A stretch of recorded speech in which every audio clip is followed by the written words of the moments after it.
Damos gracias al Señor por este tiempo que podemos adorar al Señor. Amén. Hay que aprovechar los tiempos, los días buenos. Mientras podamos llegar a la casa de oración, mi hermano, hay que hacerlo. Puede que lleguen los días donde usted tenga que ocupar una silla de ruedas. Puede que lleguen los días donde sus piernas no le vayan a funcionar. Puede que lleguen los días donde su salud no le vaya a permitir el poder llegar hasta este lugar. Y quizás nosotros vamos a tener que ir a visitarle y llevarle la palabra al hogar, ¿ya? Pero mientras tenga vida, mientras tenga salud, aunque sea gateando, mi hermano querido, usted tiene que llegar hasta este lugar. Porque acá es donde va a encontrar fuerza, fortaleza, donde Dios lo va a bendecir, donde Dios le va a dar la instrucción para la semana, donde Dios lo va a fortalecer para seguir corriendo una milla más y preparándonos, ¿cierto?, para la venida del Señor. Precisamente, mi hermano querido, el día de hoy nos toca hablar sobre la sanidad divina, Jesús el médico eterno. Nos toca hablar sobre la enfermedad, nos toca hablar sobre la medicina, nos toca hablar sobre principios de salud. Ya, eso es lo que tengo para compartirle el día de hoy. Y me gustaría que abriera su Biblia en el Evangelio de Mateo, Mateo capítulo 15, en el versículo 29. Amén. Mateo capítulo 15, versículo 29. Si lo tiene, ¿cierto? Dice así la palabra del Señor. Pasó Jesús de allí y vino junto al mar de Galilea, y subiendo al monte se sentó allí.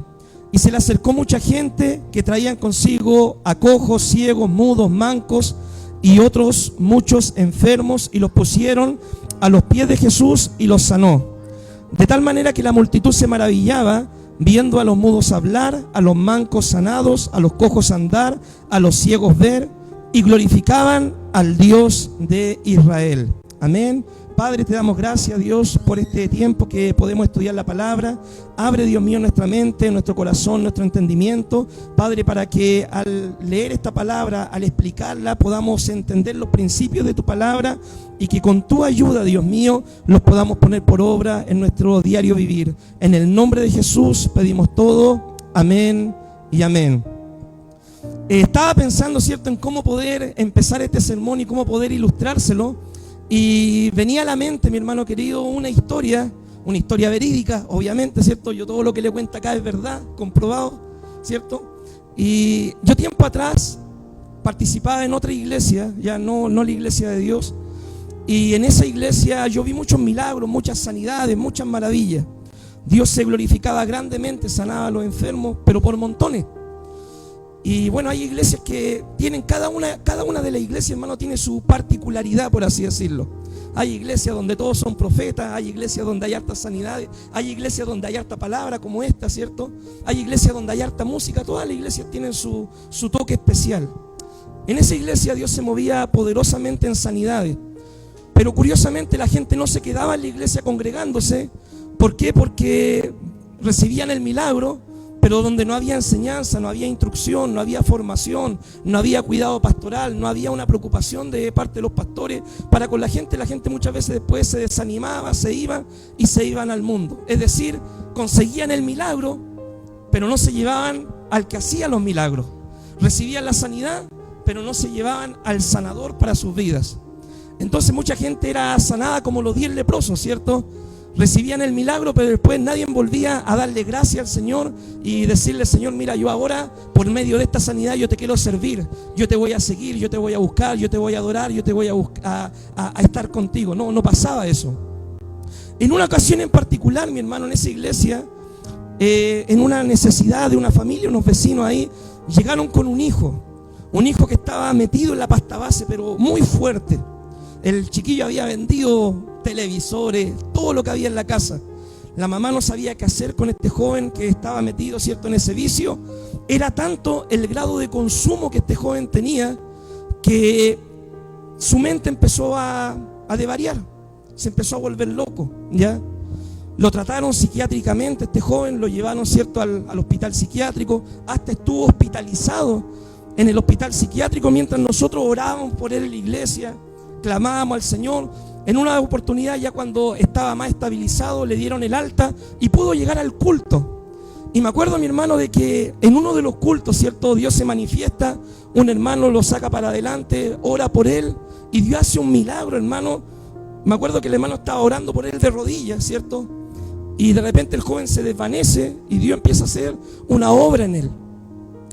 La cosa, mi hermano, es que este joven se sanó completamente. Dejó los remedios, dejó todo el tema, se rehabilitó de su adicción, ¿cierto? Fue a uno de estos centros de rehabilitación, Alfa, Omega o Remar, ¿cierto? En una parte del norte del país. Y la cosa es que se restauró de tal forma que hasta empezó a estudiar una carrera. Empezó de hecho a estudiar técnico en rehabilitación de adicciones este joven. Después empezó a pololear y hasta ahí iba todo bien, hasta que después, ¿cierto?, se aburrió de la iglesia, se fue al mundo. ¿Recibió su milagro? Claro que sí. ¿Recibió su sanidad? Claro que sí. Pero no recibió al sanador. No recibió a aquel que hace los milagros, aquel que da vida eterna, aquel que es más que un curandero, más que un sanador o más que un milagrero. Y de ese tipo de personas, en mi año de cristiano, yo he conocido, hermano querido, a montones.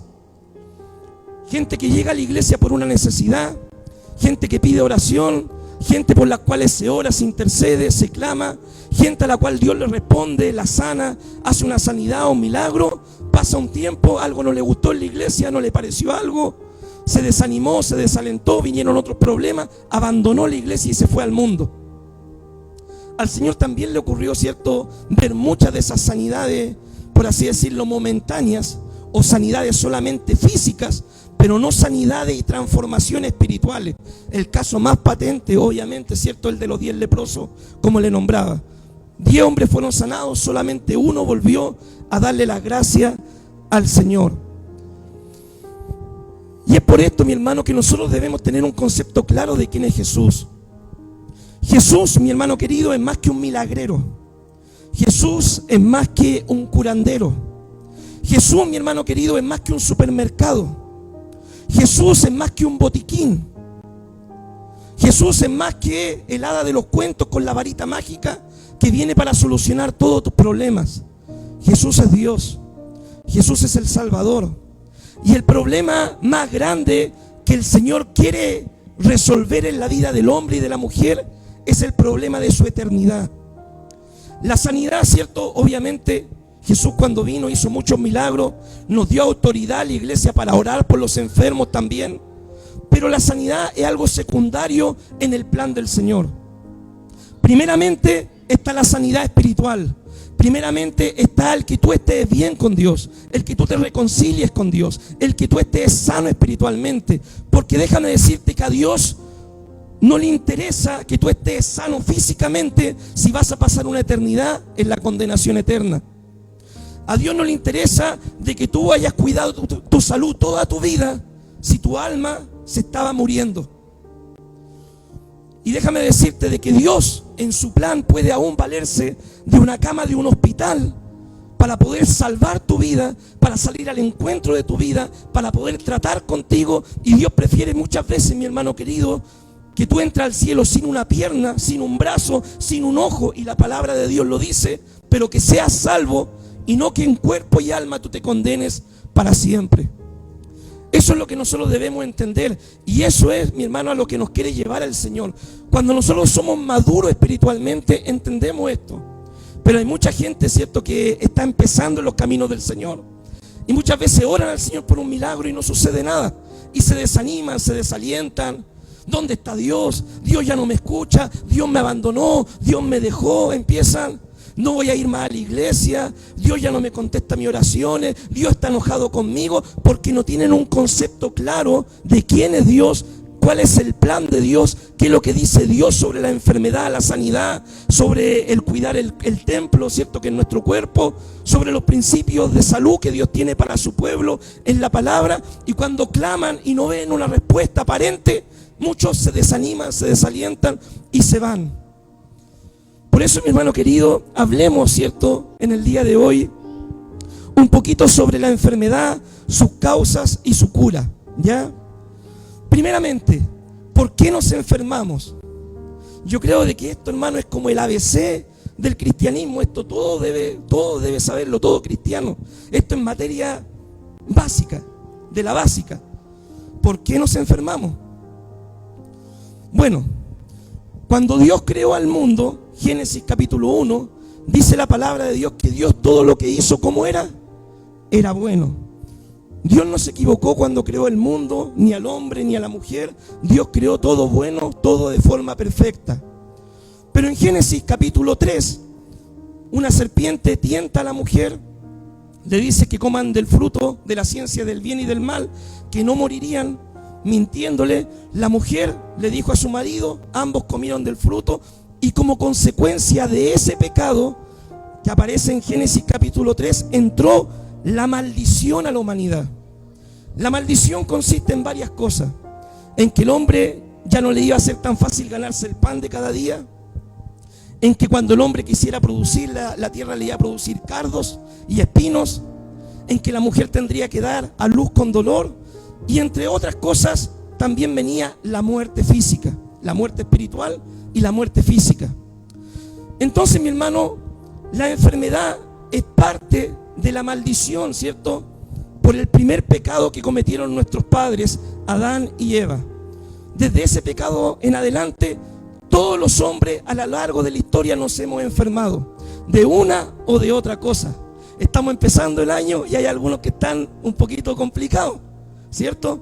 Y eso es parte natural de la vida. No debería sorprendernos a nosotros que de repente nos duela la cabeza, nos enfermemos, o quizás si es que viniera alguna enfermedad más grave.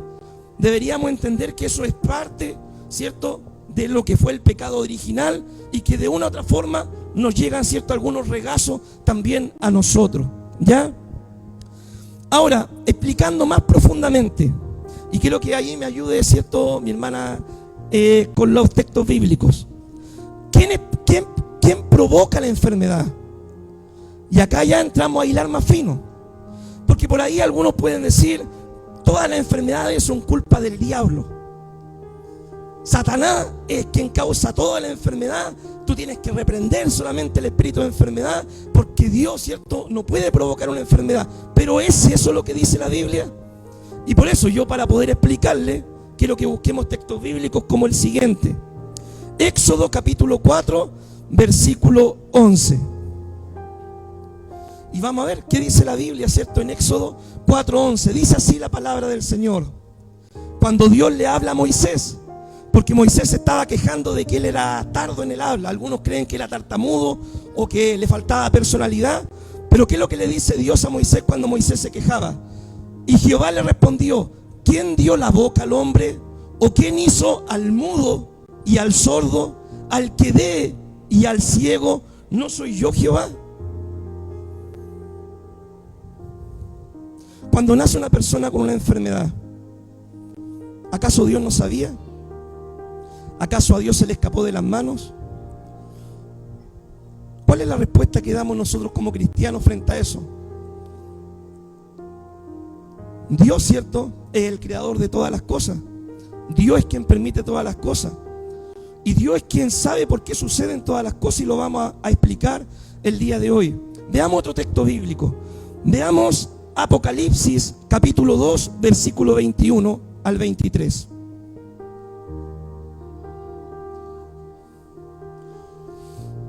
Apocalipsis 2, 21 al 23 dice así, hablando a las iglesias, un caso donde había una mujer en la iglesia que estaba tentando a los hombres a cometer pecado, ¿ya? Dios le dice así: y yo le he dado tiempo para que se arrepienta, pero no quiere arrepentirse de su fornicación. Y aquí yo la arrojo en cama. ¿Quién la arroja en cama? El Señor. Yo la arrojo en cama y en gran tribulación a los que con ella adulteran, si no se arrepienten de las obras de ella. Y a sus hijos heriré de muerte. ¿Quién lo herirá de muerte? El Señor. Y todas las iglesias sabrán que yo soy el que escudriña la mente y el corazón, y os daré a cada uno según sus obras. En este texto específico, Dios está hablando de que hay una mujer que Él va a juzgarla, la va a poner en disciplina el Señor mismo, y una de las consecuencias de la disciplina va a ser que se va a enfermar, y algunos van a morir también por causa del pecado. Cuando Dios, mi hermano, pone en disciplina a una persona, usted lo puede ver en el caso del rey David, por ejemplo. ¿cierto? Cuando Dios es Dios, ¿cierto? Quien disciplina a alguien por un pecado, muchas veces el Señor puede ocupar la enfermedad física para afligir a la persona. ¿Para qué? Para que la persona en su aflicción, como lo hizo el rey David, vuelva su corazón al Señor, se arrepienta y se reconcilie con Dios. ¿Ya? Veamos otro texto. Bueno, porque acá quedamos como que Dios, ¿cierto?, es quien provoca la enfermedad, o Dios es quien por un pecado puede disciplinar. Pero veamos otro texto. Veamos lo que dice Lucas capítulo 13, versículo 11. Lucas 13, 11.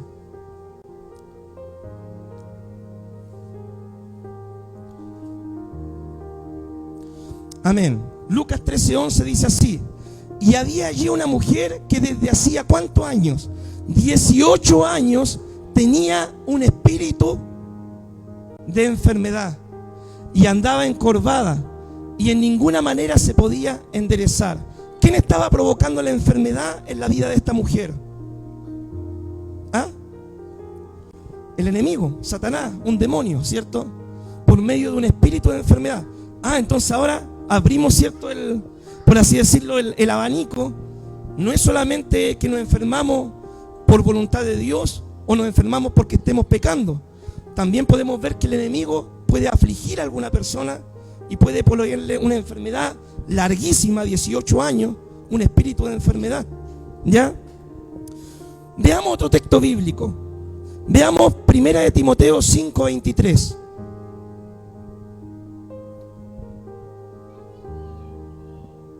Primera de Timoteo 5:23 dice así: Pablo hablando a Timoteo, ya no bebas agua, sino usa un poco de vino por causa de tu estómago y de tus frecuentes enfermedades.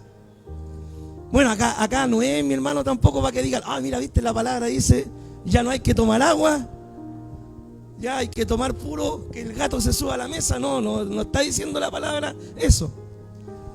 ¿Qué es lo que pasaba? Contexto histórico, mi hermano. En ese tiempo, en la ciudad de Éfeso, el agua viajaba por canales subterráneos muchas veces, y estos canales, ¿cierto?, iba el agua pasando, iban agarrando los minerales, ¿ya?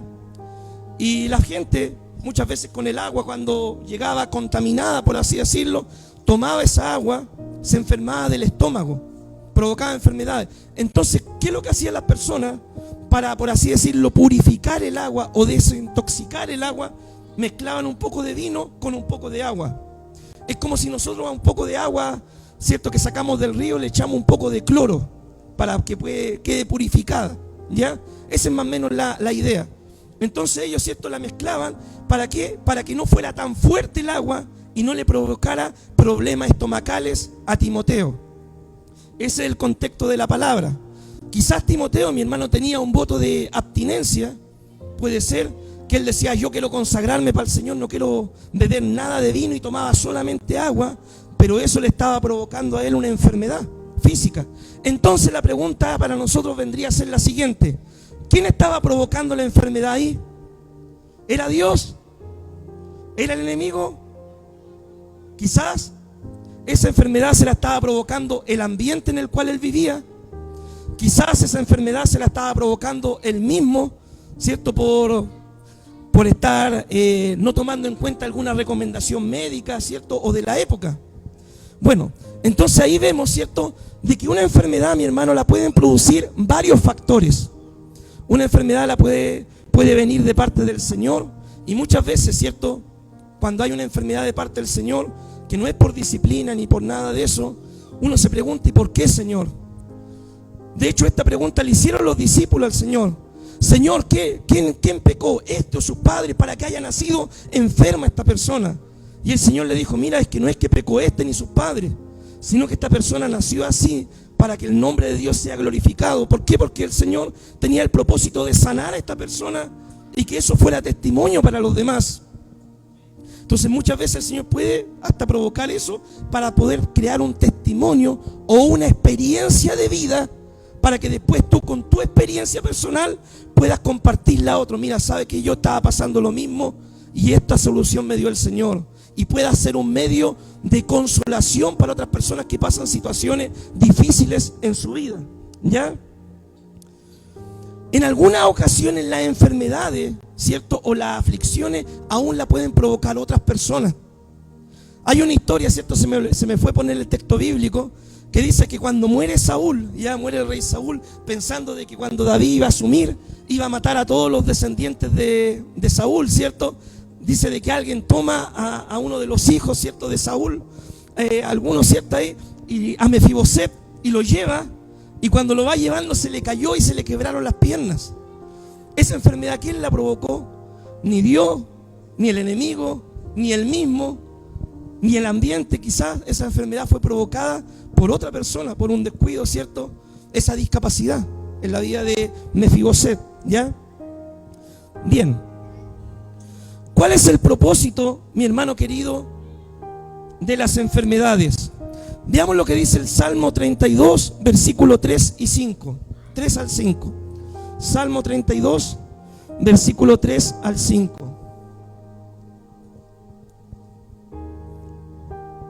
Dice así: mientras callé, se envejecieron mis huesos.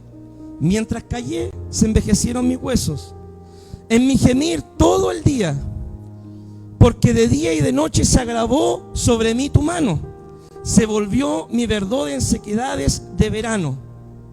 Mi pecado te declaré, no encubrí mi iniquidad. Dije, confesaré mis transgresiones a Jehová, y tú perdonaste la maldad de mi pecado.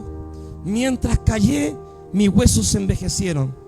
David había cometido un pecado, le había fallado al Señor. David, mi hermano, como no estaba saliendo pillado, ¿cierto? Nadie lo había sacado al descubierto, estaba en silencio solamente con su pecado. Pero había alguien que sabía, el Señor, no le podemos ocultar nada. Y dice David en ese proceso que él guardaba silencio y pensaba que nadie más sabía, pero Dios sabía. Dios empezó a tratar con él y lo empezó a afligir, mi hermano. Dice, mientras callé, mis huesos se envejecieron, es decir, tenía como dolores crónicos en su cuerpo. ¿Por causa de qué? Por causa de su pecado. Pero ¿qué es lo que hizo David? Dijo, mi pecado confesé. Y esa sequedad se volvió en verdor de verano. En algunas ocasiones, mi hermano, para obtener sanidad debemos confesar nuestro pecado. ¿Ya? Puede ser que sea una disciplina de parte de Dios y que Dios ocupe esa enfermedad para llevarnos a un arrepentimiento genuino, a un cambio real de vida. Y que confesemos y apartémonos de ese pecado, y Dios ahí produce la sanidad en nosotros. Veamos otro texto. Veamos lo que dice 2 de Corintios 12, 8 al 9. 2 de Corintios 12, 8 al 9. El apóstol Pablo hablando cuando él tenía un aguijón en la carne, respecto a lo cual he rogado al Señor que me lo quite. Y me ha dicho, bástate mi gracia, porque mi poder se perfecciona en la debilidad. Por tanto, de buena gana me gloriaré más bien en mis debilidades, para que repose sobre mí el poder del Señor. Nadie puede decir, mi hermano, que el apóstol Pablo no tenía fe, o que el apóstol Pablo no tenía idea en quién había creído, o que el apóstol Pablo era un mal cristiano, o que tenía mal testimonio. Nadie puede decir eso de él. Él era un hombre, mi hermano, que cuando conoció al Señor trató de hacer las cosas bien y se consagró para Dios a la misión que Dios le dio, ser un apóstol, ¿ya?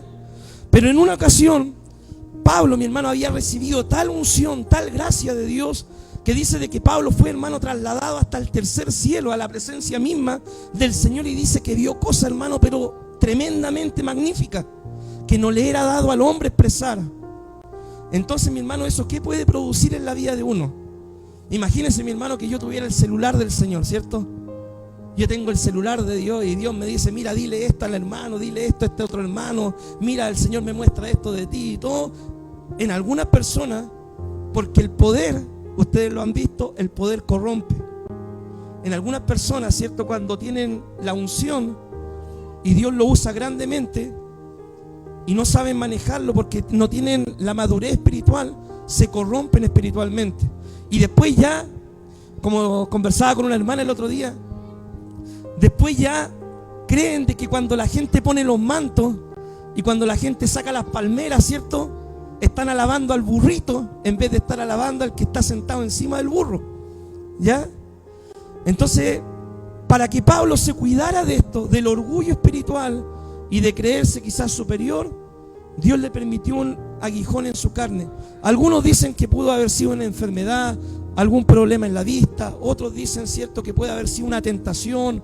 Otros dicen que puede haber sido un mensajero de Satanás que lo acosaba constantemente. Pero la cuestión es, mi hermano, que había algo que afligía al apóstol Pablo. Que había algo que lo afligía y no lo dejaba tener paz. ¿Y para qué lo que era esto? Para probar su fe, para mantener a Pablo humilde en la presencia del Señor. ¿Ya? Veamos lo que dice 2 de Corintios capítulo 1, versículo 4. 2 de Corintios 1, 4 dice así: el cual nos consuela en todas nuestras tribulaciones, para que podamos también nosotros consolar a los que están en cualquier tribulación, por medio de la consolación con que nosotros somos consolados. Acá Pablo está hablando de Tito, que estaban pasando problemas, aflicciones. ¿Y por qué, mi hermano? Porque Dios ocupa las situaciones que tú vives en tu vida para darte un testimonio, para que después tú, por medio de esa experiencia personal, puedas aconsejar a otras personas. Puedas tú decirle: mira, yo estuve enfermo, pero Dios me sanó. Mira, yo viví esta situación, pero Dios me libró de esta situación. Mira, yo pasé por esto, pero el Señor estuvo conmigo en el proceso. Porque Dios ocupa, ¿cierto?, tus experiencias de vida para que tú puedas dar testimonio a otros y puedas contar cómo Dios te ayudó en esa situación y puedas ser un agente de consolación a los otros que están sufriendo. Veamos Juan 11, versículo 4. Estamos viendo cuál es el propósito ahora de las enfermedades, ¿ya? Juan 11, versículo 4.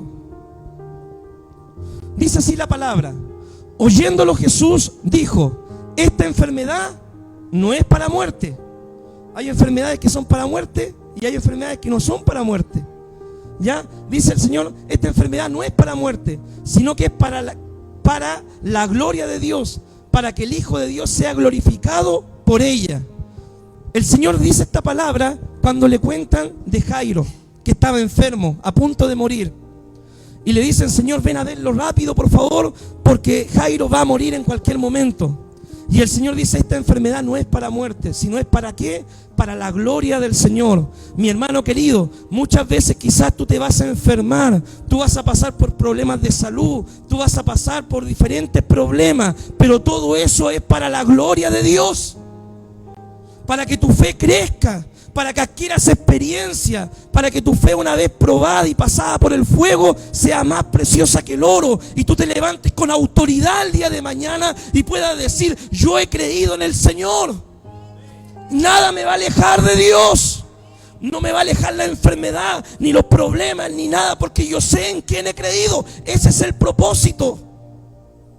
Pero muchos que son inmaduros, cuando viene la tribulación en la enfermedad, se alejan del Señor, y en vez de dar gloria a Dios, al finalmente traen deshonra al nombre del Señor. Mi hermano querido, si pasas por una enfermedad, mantente fiel al Señor, y tú tienes que declarar como Job: aunque Jehová me matare, en Él confiaré. Tremendo, hermano. Yo sé que es duro, yo sé que cuesta.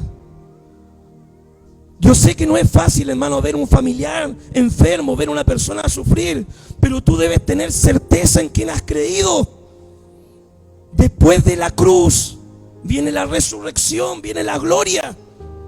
Después de la enfermedad, hermano, viene la bendición.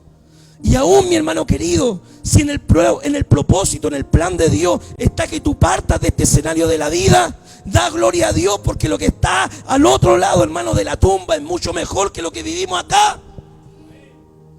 El mismo apóstol Pablo decía en Filipenses: para mí el morir en Cristo es ganancia. Esa es la certeza que tiene un hijo de Dios maduro, ¿ya? También, mi hermano, Dios muchas veces obra en medio de las enfermedades, obra sanidades. ¿Para qué? Para que la gente crea. Porque de repente, si no ven milagro, no ven sanidad, la gente no cree. Y el Señor dice también en Juan 14:11, dice, ¿cierto?, el Señor: si no me creen a mis palabras, por lo menos creerán a las obras. Y de repente hay gente que es bien porfiada y es bien testaruda, que uno le predica y no entienden. No metáis los dedos en el enchufe, te vais a electrocutar. No metáis los dedos en el enchufe, te vais a electrocutar. No metáis los dedos en el enchufe, va y los mete. Le da la corriente, hermano querido, y después, no, si era verdad lo que me decían. Cuando Dios los sana, no, si Dios es real. No, si Dios existe. No, si Dios de verdad. ¿Y cuántas veces te dijimos? Entonces, mi hermano querido, Dios muchas veces ocupa la enfermedad como un medio para demostrar que Él es real. Yo fui uno de esos porfiados, por hermano. Que Dios no existe, que Dios no es real. Si tu Dios es real, dile que me cambie. Hasta que caí enfermo, Dios trató conmigo, me sanó. Y aquí estoy contándole, ¿cierto?, lo que Dios hace. Amén. Pregunta, mi hermano, ¿los cristianos se enferman? Si nos enfermamos los cristianos, a todo esto no es una prédica, una apología a la enfermedad, por si acaso. Pero quiero que entendamos esto desde un punto de vista maduro, ¿ya? Veamos lo que dice Filipenses 2, versículo 25 al 27. Filipenses 2, 25 al 27. Hablando de Epafrodito. Tuve por necesario enviaros a Epafrodito, mi compañero y colaborador y compañero de milicia, vuestro mensajero y ministrador de mis necesidades, porque él tenía gran deseo de veros a todos vosotros y gravemente se angustió porque habíais oído que había enfermado. Porque en verdad estuvo enfermo, a punto de morir. Pero Dios tuvo misericordia de él, y no solamente de él, sino también de mí, para que no tuviese tristeza sobre tristeza. Epafrodito era un colaborador de Pablo, un ministro de Dios, un mensajero de la iglesia, un siervo del Señor. Y dicen de que Epafrodito, hermano, se trabajó tanto en la obra del Señor, que llegó un momento, hermano, que hasta dejó de descuidar su salud física. Y estuvo enfermo por la obra de Dios, hasta tal punto de enfermarse y estar a punto de morir. Algunos de nosotros, mi hermano, Dios nos tiene que decir, aprieta el acelerador. Y a otro, el Señor nos tiene que decir, tómatelo con calma. Cada uno sabe cómo está su relación personal con el Señor.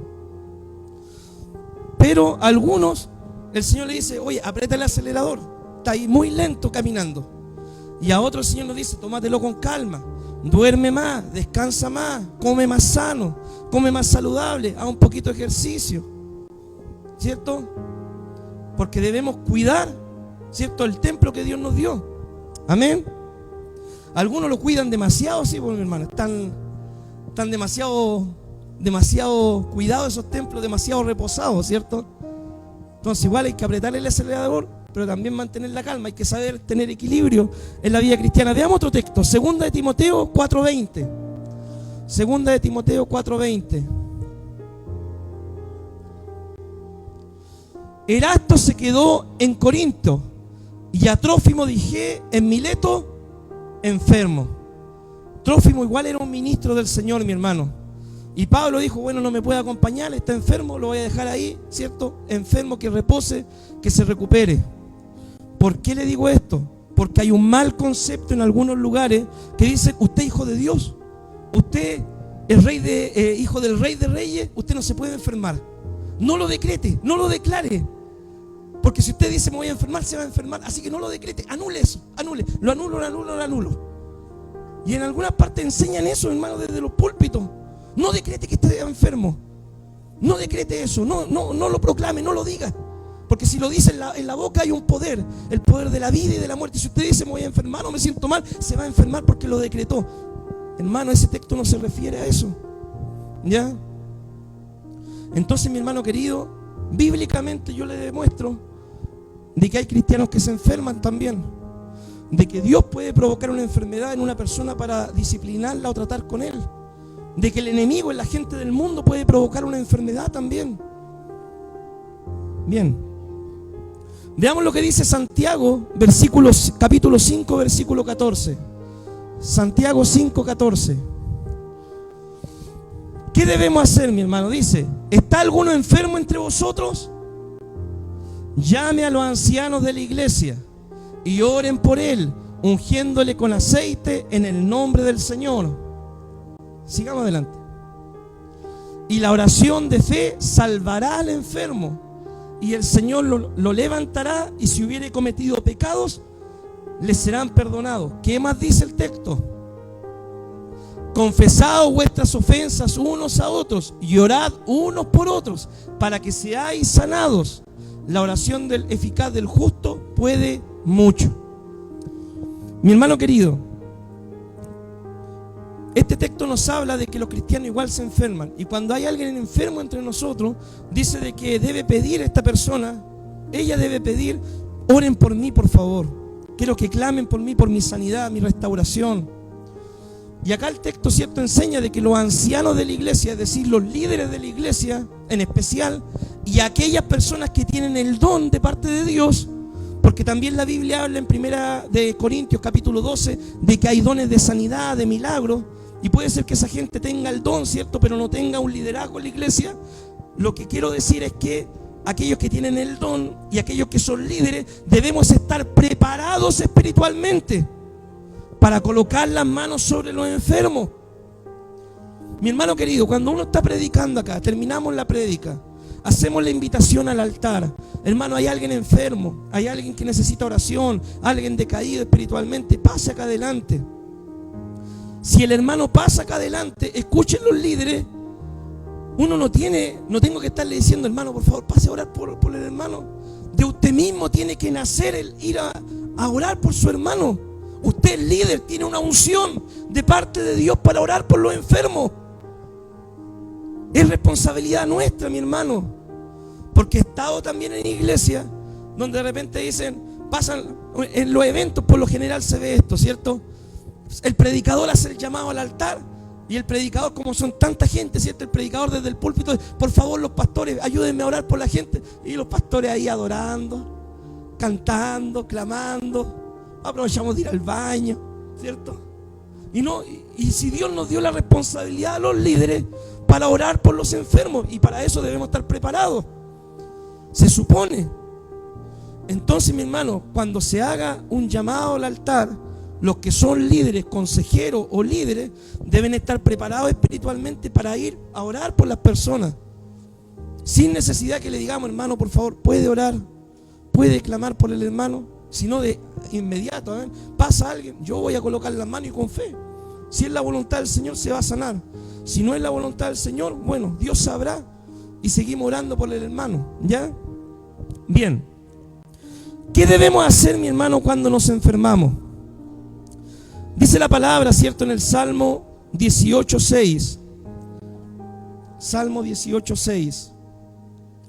En mi angustia invoqué a Jehová, ¿cierto? En mi angustia invoqué a Jehová y clamé a mi Dios, y Él me oyó desde su santo templo, y mi clamor llegó delante de Él a sus oídos. ¿Qué debe hacer cuando está enfermo? Invocar al Señor, clamar al Señor. Como decía Santiago 5:14, si estamos enfermos en la iglesia debemos pedir que oren por nosotros, ¿ya? También, mi hermano querido, si usted está enfermo, oró al Señor, pidió la oración a los hermanos, no pasó nada, hermano querido, entiéndalo bien, no es pecado que usted vaya a ver médico. No es pecado que usted vaya a ver médico, que vaya al consultorio, al policlínico, que saque una hora con un médico, ¿cierto?, y que lo vea. No es pecado. ¿Por qué le digo esto? Porque en alguna iglesia muy extremista, ¿cierto?, dicen: no, si tú vas a ver médico es que no tenés fe, que Dios te va a sanar. Y tienes que clamar, clamar, clamar solamente hasta que Dios te sane, o si no, tú no tienes fe. Mi hermano querido, hay situaciones en la vida donde quizás la oración, ¿cierto?, no es la respuesta para sanar esa enfermedad, sino que Dios quiere sanar a esa persona por medio de un tratamiento médico.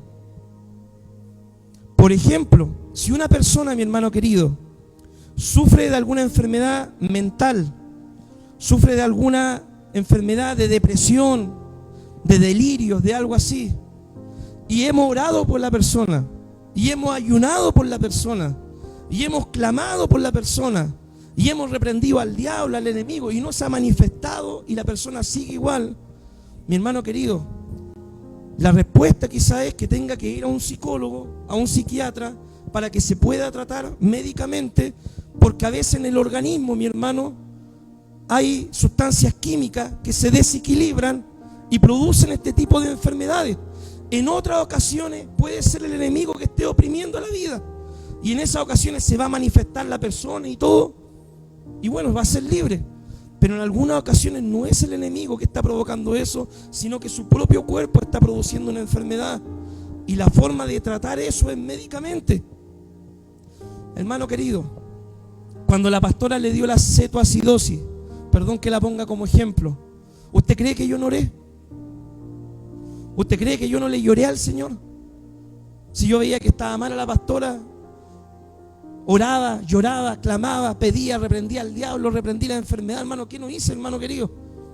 No le oré a la Virgen porque no soy católico. Pero oré, pues, hermano, oré, clamé, pedí, obviamente, como buen cristiano. No pasaba nada. Fui al médico, le dieron un tratamiento, los médicos no era el tratamiento indicado. Volví a la casa pensando que con los remedios se iba a mejorar. Después de urgencia la llevamos. Gracias a Dios, ahí había un ángel, hermano, que dijo, no, esto es lo que tiene, esto es cetoacidosis, se está envenenando. La trataron y la pastora se salvó, hermano. Si no hubiéramos ido al médico esa noche, hubiera estado viudo. Hubiera tenido que estar usando el anillo con la perla negra. Pero gracias a Dios, mi hermano querido, pude ir a médico con la pastora, la trataron, se hospitalizó, le dieron medicamentos, se sanó. Y cuando uno dice, ¿y Dios puede sacar algo bueno de esto? Claro que sí. ¿Sabe por qué, hermano? Porque a ella la estaban medicando mal con su diabetes. Y en el hospital, después de hacerle los exámenes, le dijeron, no es el tipo de diabetes por el cual tú te estás medicando. Tú tienes este otro tipo de diabetes. Le cambiaron el tratamiento.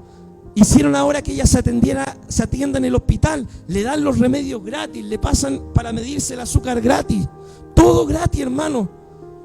Dios, de una situación difícil, Dios sacó algo bueno para nosotros.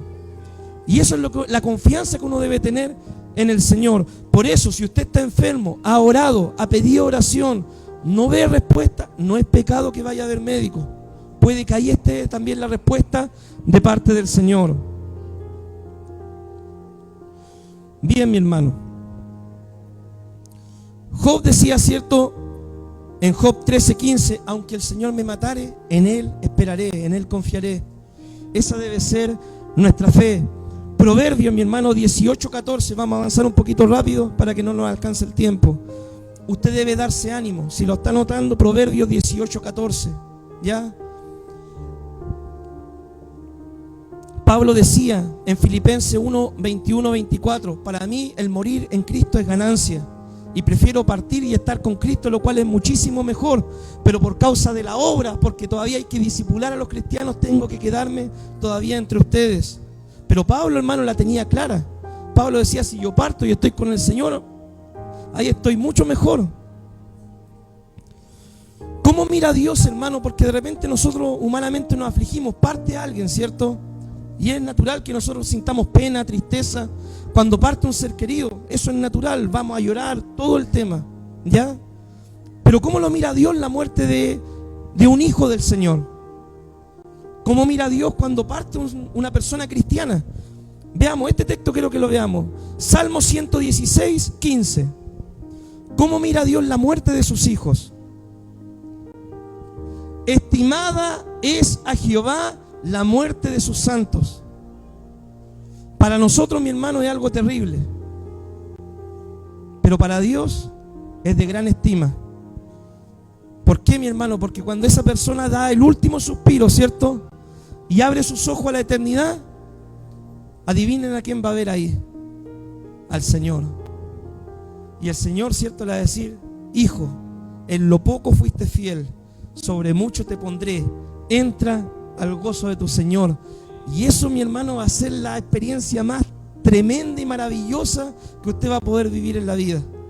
Por eso es de estima a la muerte del Señor, la muerte de sus hijos a los ojos del Señor. Porque el Señor le va a decir, hijo, te estás esperando, bienvenido a casa. Para llegar ahí sí hay que estar preparado, eso todos lo sabemos, ¿verdad? Apocalipsis 21:4. En la eternidad, mi hermano, no va a haber enfermedad, ni llanto, ni dolor, ni tristeza, ni pena, ni nada de eso. En la enfermedad solamente vamos a disfrutar para siempre con el Señor. Amén.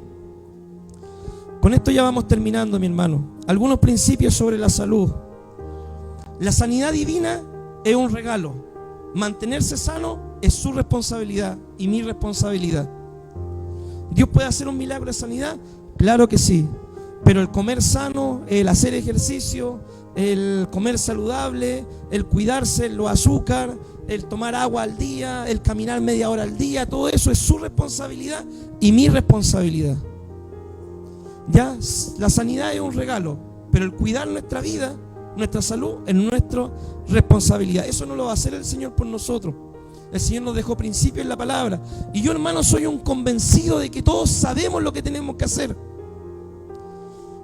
Yo soy un convencido de eso. Una vez la pastora me dijo: Jorge, anda a ver nutricionista, estás muy gordo. Yo dije: pero si yo sé lo que tengo que hacer. A ver, ¿qué tenéis que hacer? Comer más fruta y verdura, no comer comida chatarra, dejar las bebidas, dejar la azúcar, caminar media hora al día, hacer ejercicio 3 veces a la semana, dormir 8 horas en el día, descansar, ¿cierto? Todos sabemos lo que tenemos que hacer. El tema, mi hermano querido, es que lo hagamos. Ese es el tema. ¿Ya? Algunas cosas, mi hermano, que le pueden servir igual. Usted, mi hermano, médicamente nosotros deberíamos ir a ver médico y hacernos un chequeo completo a nuestro cuerpo por lo menos una vez en el año. ¿Sabía eso usted o no? Bueno, si no lo sabía, ahora sepa. A la hora que está empezando el año, quizá hay algunos de nosotros que hace años no vamos a ver el médico. Años que no te toman un examen de sangre, un examen de colesterol, un examen de diferentes cosas. Nosotros debemos ir al médico como mínimo una vez en el año para que nos hagan un chequeo y poder ordenarnos con lo que estamos mal. Para los que no saben también, ¿usted sabe cuántas veces tiene que ir al dentista en el año? Mínimo 2 veces en el año. Debemos ir al dentista en el año. Y al peluquero todos los meses, menos algunos, ¿cierto? No. Bien, mi hermano, para ir concluyendo. Jesús, mi hermano, nunca cobró por sanar. Ya esto nosotros debemos tenerlo claro. El Señor nunca cobró por colocar las manos sobre los enfermos, por sanar, sino que el Señor lo que lo movía a sanar a las personas era el amor. El amor movía al Señor a sanar a los enfermos. Muchos recibieron el milagro físico, pero también muchos no fueron salvos, mi hermano. Querían el milagro, querían el curandero, el santero, querían el milagrero, el botiquín, el supermercado, pero no querían al Salvador. ¿Ya? Jesús sigue sanando hoy y el Señor lo sigue haciendo de muchas formas. Una de las formas que tiene para sanar el Señor es por medio también de la ciencia médica, de los remedios, mi hermano. Y esto no es falta de fe ni nada de eso. Es solamente ser un poco más centrado para ver el Evangelio. Pero la sanidad, mi hermano, recuerde esto siempre. La sanidad más grande que el Señor quiere hacer en la vida de cada persona es la sanidad espiritual. Esa es la sanidad y el milagro más grande que el Señor quiere hacer. Amén. Oramos al Señor. Padre, te damos gracias, Dios mío, por esta enseñanza, por esta palabra. El día de hoy, Señor, hablamos, Dios mío, sobre la sanidad divina, la enfermedad. ¿Qué debemos hacer cuando estamos enfermos, Señor? Algunos principios, Dios mío, que quizás todos sabemos sobre cómo cuidar nuestra salud para poder vivir más años, mantenernos saludables, para poder servirte también mejor. Ayúdanos, Dios mío, a tomar el consejo de la palabra, Señor, a poder aplicar estos principios en nuestra vida, aunque sea poco a poco, Dios mío, poder ir ordenándonos un poquito más de acuerdo a tu voluntad, Señor. Amado Dios, oramos por aquellos que están enfermos, Señor, por nuestra hermana que está en el hospital, Padre, para que tú obres sanidad en su vida, y así por todos los que están pasando alguna enfermedad, dolencia, oramos por ellos, Señor, por su sanidad, su restauración, Señor. Padre, bendice, Dios, este tiempo de enseñanza y que siempre podamos tener las cosas claras y entender, Señor, que el milagro más grande que tú quieres hacer es nuestra sanidad espiritual en primer lugar, pero también debemos cuidar, Señor, nuestra salud física. Gracias, Señor, por esta enseñanza. En el nombre de Jesús, amén y amén. Que Dios les bendiga, mi amado.